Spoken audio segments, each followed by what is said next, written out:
Avant la création de l'univers, Jésus-Christ était déjà présent. Beaucoup de gens se demandent où était Jésus lors du Big Bang. La Bible nous dit qu'au commencement Dieu a créé le monde, qui était informe et vide, ce qui suggère que rien n'existait avant la création. L'existence de Dieu n'est limitée ni par le temps ni par l'espace, il est l'alpha et l'oméga, le début et la fin. Mais la question se pose spontanément, où était Jésus avant et pendant la création du monde? Heureusement, c'est l'une des révélations que Jésus lui-même a partagées avec nous. Dans cet épisode, nous révélerons l'emplacement exact de Jésus au moment de la création.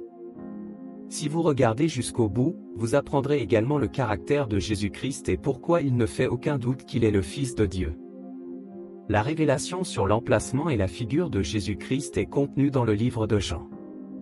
La prière n'est pas seulement une communion avec Dieu, mais aussi une activité qui révèle le moi le plus profond. La prière de Jésus dans Jean 17 est l'un des chapitres les plus importants de la Bible. Nous pouvons sentir le cœur de Jésus lorsqu'il prie le Père. La Bible regorge de témoignages de grandes prières, d'Abraham à Moïse et de David à Salomon. Mais cette prière de Jésus est de loin la plus grande prière enregistrée dans la Bible.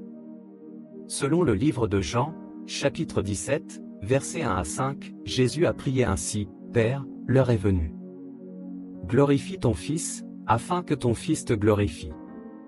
Car tu lui as donné pouvoir sur tous les hommes, afin qu'il donne la vie éternelle à tous ceux que tu lui as donnés.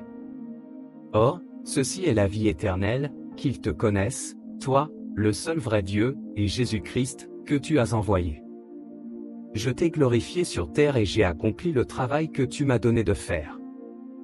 Et maintenant, Père, glorifie-moi avec toi, de la gloire que j'avais auprès de toi avant que le monde existe. » Cette dernière affirmation est révélatrice. Il a dit, « Glorifiez-moi, de la gloire que j'avais auprès de vous avant que le monde existe. » Jésus faisait référence à la gloire et à la majesté qu'il partageait avec Dieu le Père avant que le monde existe. Les prières authentiques révèlent souvent l'être le plus profond d'une personne et ouvrent son cœur sans réserve à Dieu. Cette prière nous parle des intentions, des désirs et des motivations de Jésus. Jean 17 nous donne une occasion unique de voir la nature et le cœur de Jésus. Dans cette prière, Jésus aborde de nombreux concepts importants développés dans cet évangile. Il a parlé de renommée, de foi, de cosmos et d'amour. Il parle également de sa relation particulière avec le Père. Les récits de la Genèse montrent clairement que Dieu était présent avant et après la création de l'univers. Dans Genèse chapitre 1, verset 26, la Bible révèle la diversité de la nature de Dieu. Alors Dieu dit, « Faisons l'homme à notre image, selon notre ressemblance. » Pour nos besoins, la partie la plus importante de ce verset est la phrase « Faisons-le ». Cela montre clairement que Dieu n'était pas seul au début de la création, il y avait quelqu'un d'autre. Nous savons désormais qui était cette personne. Jésus a dit, « Glorifiez-moi, de la gloire que j'avais auprès de vous avant que le monde existe. » Lorsque Jésus a prononcé ces paroles, il nous a révélé qu'il était la personne qui était avec Dieu au moment de la création. Cette affirmation a beaucoup plus de sens si l'on considère le fait que Jésus a dû descendre de son lieu de gloire pour prendre une forme humaine afin de pouvoir mourir pour les péchés du monde. Ce rôle exigeait un sacrifice et une humilité qui auraient été impossibles si Jésus était arrivé sous sa forme pleine et glorieuse. En fait, ce n'est pas difficile à imaginer. C'était l'attente des dirigeants de la nation israélite, c'est pourquoi ils ont rejeté Jésus comme Messie. À l'époque de Jésus, de nombreux Juifs vivaient sous occupation romaine et aspiraient à un libérateur qui les libérerait de l'oppression étrangère. Sa conception du Messie était fortement influencée par les prophéties de l'Ancien Testament, en particulier celles trouvées dans des livres comme Isaïe, Jérémie et les Psaumes. Ces prophéties décrivaient la venue d'une figure future qui serait une personne ointe ou le Messie, choisi par Dieu pour apporter le salut, la justice et la restauration au peuple juif. En raison de ces écrits et de leur histoire commune, de nombreux Juifs de l'époque s'attendaient à ce que le Messie vienne d'une manière puissante et réelle. Ils s'attendaient à un leader militaire et politique comme un nouveau David, capable de vaincre ses ennemis et d'établir un royaume d'Israël renouvelé. Cette idée du Messie comme un héros conquérant qui allait les libérer de leurs oppresseurs romains et restaurer la souveraineté d'Israël était répandue parmi une grande partie de la population juive. Quand Jésus est venu au monde, il avait visiblement l'air ordinaire. Il ne croyait pas qu'il était le Fils de Dieu, ni qu'il existait avant le commencement de l'univers. Cependant, Jésus est la deuxième personne de la Sainte Trinité aux côtés de Dieu le Père et du Saint-Esprit. Cette croyance est basée sur la doctrine de la Trinité, qui enseigne que Dieu existe comme trois personnes distinctes dans une seule essence divine. Le Nouveau Testament de la Bible donne un aperçu de la préexistence de Jésus. Par exemple, dans l'Évangile de Jean, il est dit « Au commencement était la parole, et la parole était avec Dieu, et la parole était Dieu. » Jean 1, 1. Le mot dans ce contexte fait référence à Jésus et signifie son existence éternelle en tant que partie de la divinité, avant même la création du monde.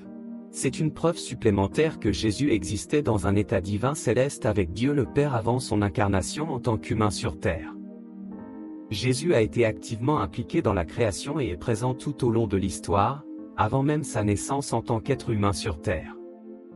Avant sa manifestation terrestre en tant qu'être humain, Jésus était roi et l'est toujours. C'est la gloire de son royaume qu'il a cherché à restituer à Dieu lorsqu'il a récité la prière de Jean chapitre 17. Cependant, il est important de noter que Jésus n'a pas recherché une vaine renommée pour des raisons égoïstes. Même lorsqu'il demandait que sa gloire lui soit restaurée, c'était pour glorifier Dieu son Père. La nature et la forme de Jésus avant la création étaient illustrées dans la gloire, il n'y a pas d'autre façon de le décrire. Dans le livre de l'Apocalypse, Jean voit un Jésus puissant qui ne ressemble à aucun homme typique. Dans Apocalypse chapitre 1, versets 12 à 16, il est dit « Je me tournai pour voir qui me parlait, et quand je me retournai, je vis 7 chandeliers d'or, et parmi les chandeliers un comme un fils d'homme, vêtu d'un robe qui descendait jusqu'au chandelier, pieds et avec une bande d'or autour de la poitrine. Ses cheveux étaient blancs comme la laine, blancs comme la neige et ses yeux étaient comme des flammes de feu.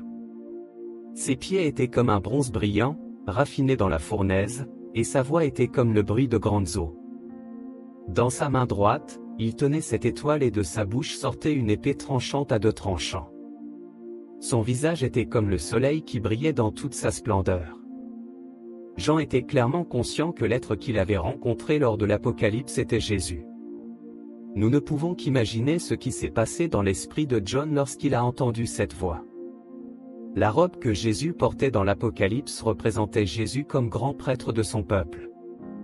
Jean a également dit que sa tête et ses cheveux étaient blancs comme de la laine et brillaient comme la neige.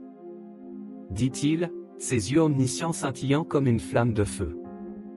Cela représente la passion de Jésus. Dans les écrits grecs, les yeux passionnés représentent un être surnaturel et divin. Cette description est similaire au récit que nous recevons d'un ange dans le livre de Daniel. Daniel chapitre 10 verset 6 qui dit « Son corps était comme une topaze, son visage comme un éclair, ses yeux comme des torches allumées, ses bras et ses jambes comme l'éclat de l'airain bruni, et sa voix comme le bruit d'une foule. » Les descriptions servent à représenter et à souligner l'immense grandeur de Jésus.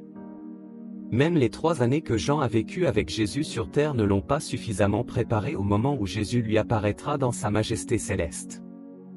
À ce moment-là, Jean réalisa l'immensité de la puissance et de la majesté divine auxquelles Jésus avait renoncé alors qu'il vivait sur terre.